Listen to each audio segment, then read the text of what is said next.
Christmas used to be sacred in our home, no matter how bad things got, emotionally, financially, or otherwise. December 25th was the one day we all came together, like clockwork. But this past year, for the first time in my life, I spent Christmas Eve staring at my phone in silence, waiting for an invite that never came. There was no call, no message, no "we'll miss you," nothing. I thought maybe it was a mistake, a miscommunication. Maybe mom just forgot to hit send. Maybe dad's pride got in the way. But then I checked my sister Leela's Instagram, the same sister who used to cling to me during snowstorms when we were kids. And there they were, all of them, my parents, Leela, her fiancé, and their golden retriever, standing in front of a 12-foot Christmas tree, unwrapping presents in coordinated red pajamas. The caption read, "Grateful to celebrate with the ones who matter. The ones who matter." I hadn't done anything to deserve being cut off. I hadn't missed a birthday or disrespected anyone.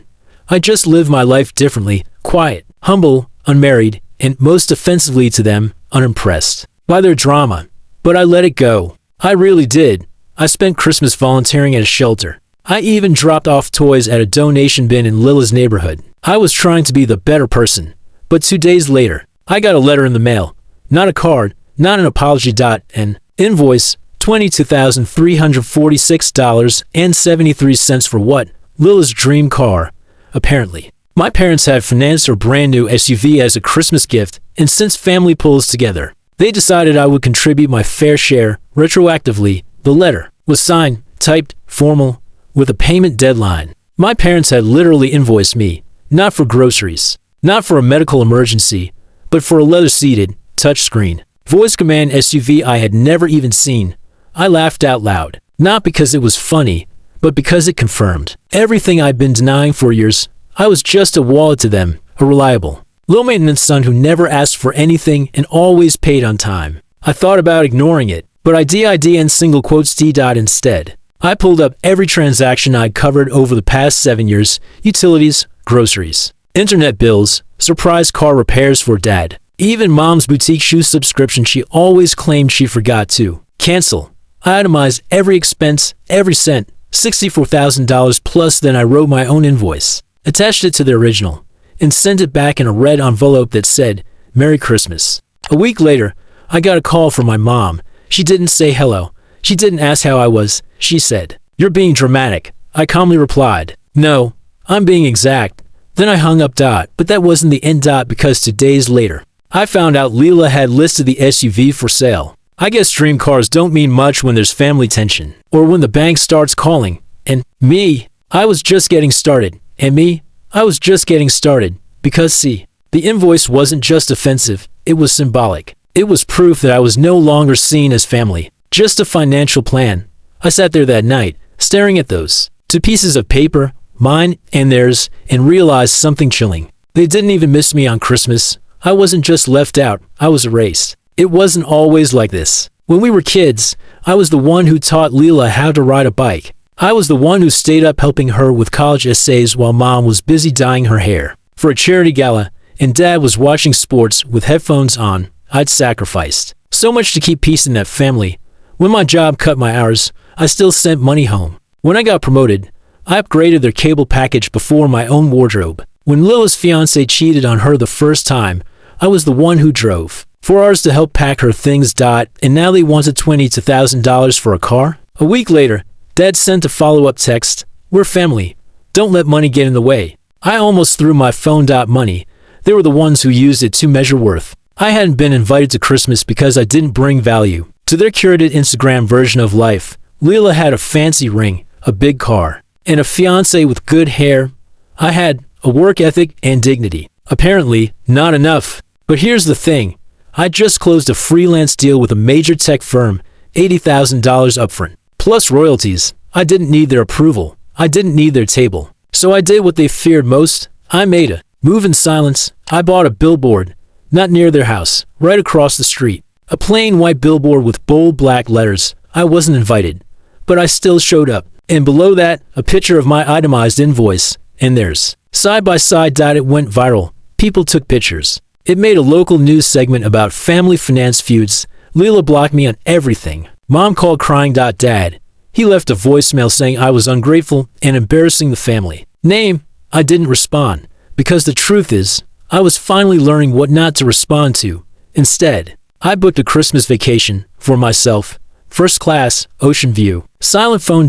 In that year, while they were bickering at their perfect table, wondering why their neighbors were snickering across the street, I was sipping a drink on a balcony, watching the sunset on a family I no longer owed a cent. 3 months passed after the billboard. I didn't hear from them. No birthday texts, no apologies, just silence. But one morning, as I was walking to my car, a sleek white BMW pulled up behind me in my driveway. Leela stepped out, sunglasses on, holding a tote bag that probably cost more than my first car. She looked thinner, sharper, like stress had become a new skincare routine. "I came to say thank you," she said flatly. "For what?" She pulled out a letter. It was the invoice, again. But this time, with a stamp on it, paid in full. I stared at her. "You paid it?" She nodded. "With my own money. Dad said you were being ridiculous. But you were right. It wasn't fair."